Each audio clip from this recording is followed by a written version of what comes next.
Assalamualaikum warahmatullahi wabarakatuh. Alhamdulillahirabbil alamin wassalatu wassalamu ala Rasulillah. Rabbi syrah li sadri wa yassir li amri wahlul 'uqdatam min lisani yafqahu qawli.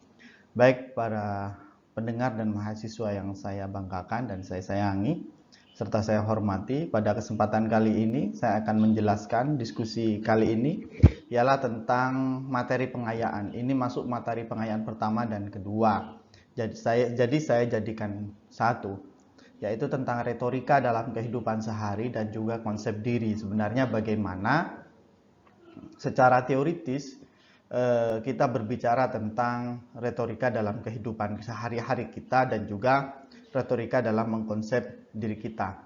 Oke, kesempatan kali ini saya akan berbicara tentang hal yang berhubungan tentang karena retorika dalam kehidupan sehari, karena kehidupan kita itu tidak mungkin, mustahil terhindar dari apa yang disebut dengan retorika atau komunikasi dan interaksi dengan orang lain seperti itu. Harus kita sadari ada beberapa aspek atau beberapa hal yang dapat mempengaruhi kehidupan kita. Yang pertama itu adalah budaya, terus bahasa, terus masyarakat dan struktur sosial.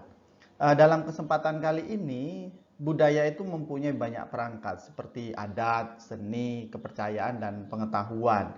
Itu bagian rangkaian yang disebut dengan budaya.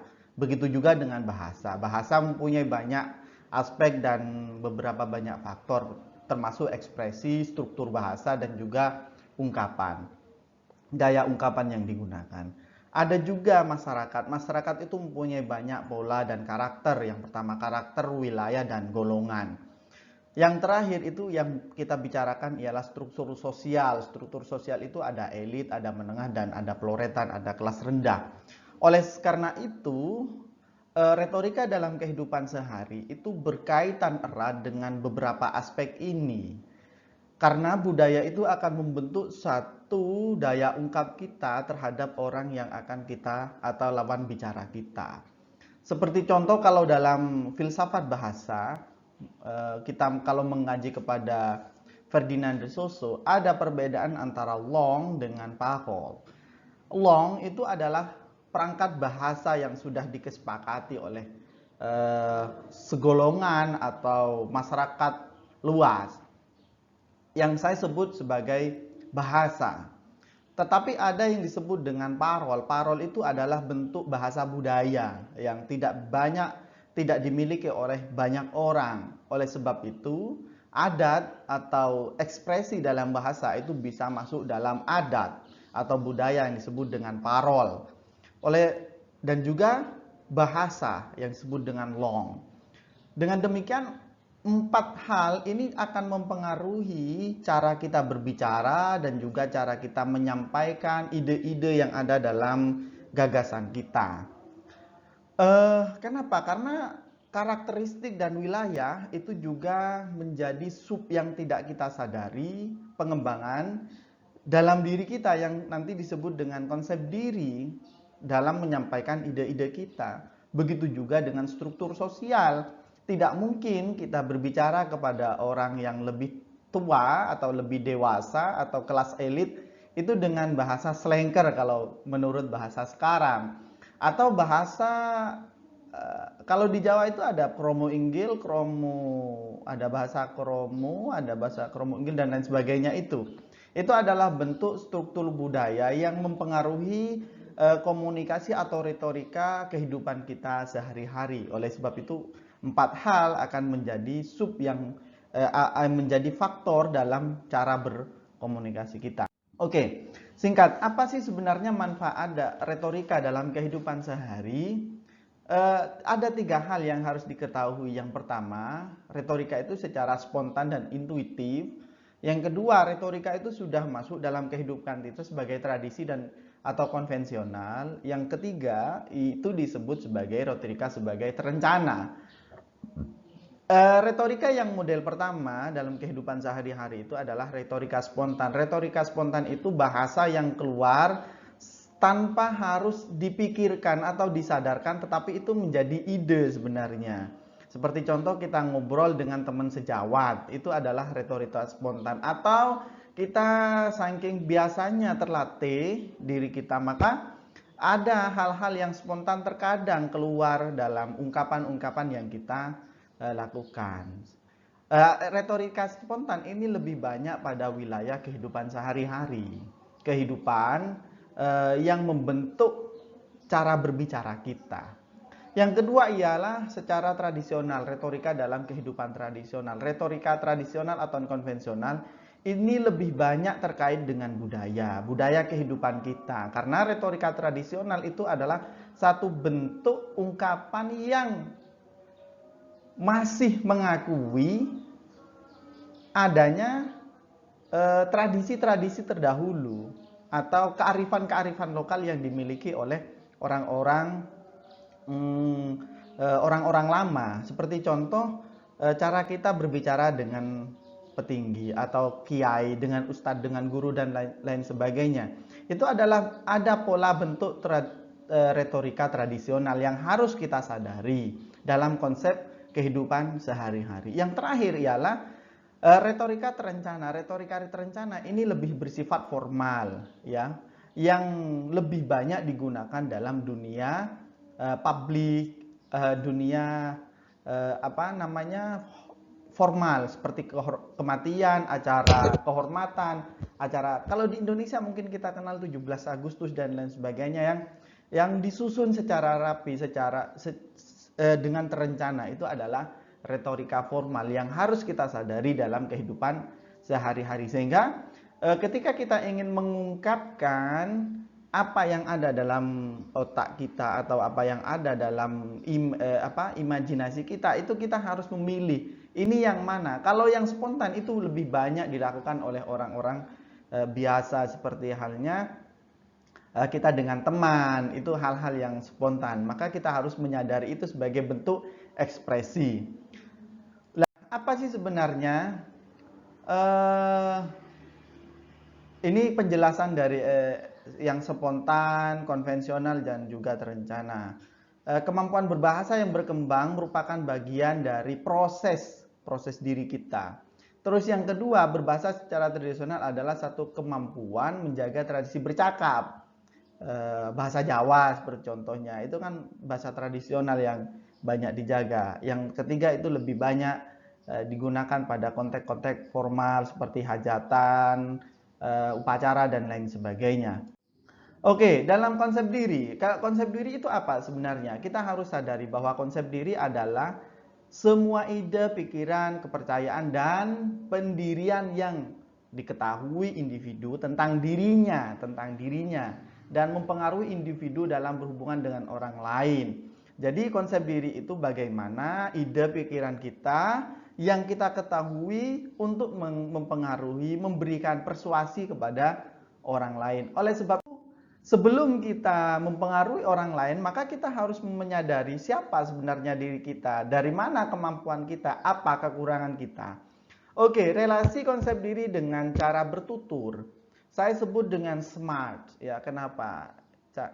Kenapa saya sebut SMART? Karena ada 5 hal yang harus diperhatikan dalam konsep diri. Pertama, konsep diri itu berkembang, tidak datang secara tiba-tiba, berada memang dalam setiap individu, tapi berkembang secara bertahap yang harus dipelajari.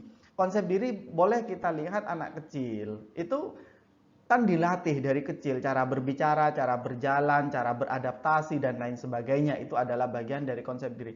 Karena konsep diri itu ada sebenarnya pada setiap individu yang harus dilatih, performanya ditingkatkan. Apa sebenarnya yang kurang? Yang kedua, konsep diri itu berbicara tentang interaksi dan pengalaman menjadi proses. Hal-hal yang ketika kita berinteraksi dengan orang lain, pengalaman yang kita peroleh, dengan apakah itu bentuknya skupnya kecil atau skupnya besar, itu harus dipelajari apa sebenarnya yang ada dalam diri kita. Yang ketiga ialah budaya dan keluarga menjadi supporting komunikasi. Hal yang paling sederhana untuk melakukan komunikasi yang baik itu orang-orang terdekat. dan budaya kita yang ada. Jadi kita sebelum kita melakukan komunikasi, kita harus mengetahui siapa lawannya. Lah, untuk sebelum turun kepada hal yang lebih besar, maka kita harus mencoba itu dengan orang terdekat. Contoh keluarga atau teman sejawat. Hal yang paling sederhana yang dilakukan oleh mahasiswa ialah mempresentasikan hasil temuan dari makalah atau dari diri sendiri. Itu adalah sebenarnya ajaran tentang retorika, bagaimana menyalurkan ide. Tetapi konteks ini banyak terlupakan atau banyak tidak dimanfaatkan dengan baik, sehingga sporting komunikasinya terkadang terpotong. Yang keempat ialah memperoleh kemampuan. Proses-proses demikian itu adalah bagian yang tidak bisa dipisahkan satu persatu, karena untuk memperoleh kemampuan yang didapatkan. Dengan demikian, kalau kita sudah memperoleh kemampuan, maka kita dapat mengaktualisasikan dengan baik, komunikasi dengan lugas, komunikasi dengan bagus, tanpa berencana lagi, karena nanti akan bersifat akan bersifat spontan seperti itu. Karena apa? Karena kebiasaan yang sudah dilakukan dalam konsep diri. Konsep diri itu sudah, setiap individu itu mempunyai konsep diri. Tetapi bagaimana mengembangkannya itu tergantung kepada tiap individu. Sebab itu apa sebenarnya tantangan dari konsep diri? Tantangan dari konsep diri itu ada respon adaptif, ada respon maladaptif, ya. Respon adaptif dan maladaptif itu di tengahnya ada proses. Kalau komunikasi atau konsep diri kita itu dikembangkan dengan baik, maka konsep dirinya akan baik, positif, dan bisa mengaktualisasikan yang disebut dengan respon positif ini. Tetapi celakanya ketika dalam proses ini kita terkadang sampai kepada harga diri rendah, down, karena tidak bisa membawa konsep diri dengan baik. Apa yang terjadi? Maka kekacauan identitas. Kalau kita sudah sampai kepada kekacauan identitas, ini berbahaya. Orang akan sampai kepada depersonalisasi. Dia tidak lagi bisa mengeksplorasi kemampuan-kemampuan yang ada, padahal dia mempunyai kemampuan itu. Ya, ini kita harus pelajari bersama. Dari apa? Dari proses ini, harga diri rendah. Dari ini mulai, apakah kita harga diri rendah atau tidak? Kalau tidak, berarti kita ke konsep diri positif sampai aktualisasi. Tapi sebaliknya, sampai kepada depersonalisasi. Oke? Nah, seharusnya supaya mendapatkan kemampuan yang bagus, kemampuan yang harus disadari ialah yakin atas apa? Kemampuan dalam mengatasi masalah kepada diri sendiri, jangan menggantungkan orang lain. Itu adalah retorika yang baik. Terus yang kedua apa? Ini yang hack, ya. Merasa setara dengan orang lain. Jadi tidak ada perbedaan antara saya dengan mereka. Yang membedakan itu hanya jenis kelamin, katakanlah kalau dalam perspektif gender. Antara saya dengan orang Amerika itu tidak ada perbedaan. Yang membedakan itu adalah kemampuannya, karena kita pada dasarnya sudah mempunyai konsep diri masing-masing. Terus ada lagi yang sedang menerima pujian tanpa rasa malu. Ya sudah, kalau ada orang yang memuji, jangan dianggap ini adalah suatu kehormatan yang sangat fantastis, tidak, ya. Tidak, tetapi ya sudah, biarkan saja. Yang selanjutnya tadi, ini sudah terpencet ternyata, ada introspeksi diri. Yang terakhir itu ada introspeksi diri. Kita harus terus melatih diri bagaimana, di mana kekurangan dan di mana kelebihan kita. Itu adalah dua dari materi yang saya presentasikan yang bisa kita diskusikan pada kesempatan kali ini. Semoga bermanfaat. Demikian dari saya. Assalamualaikum warahmatullahi wabarakatuh.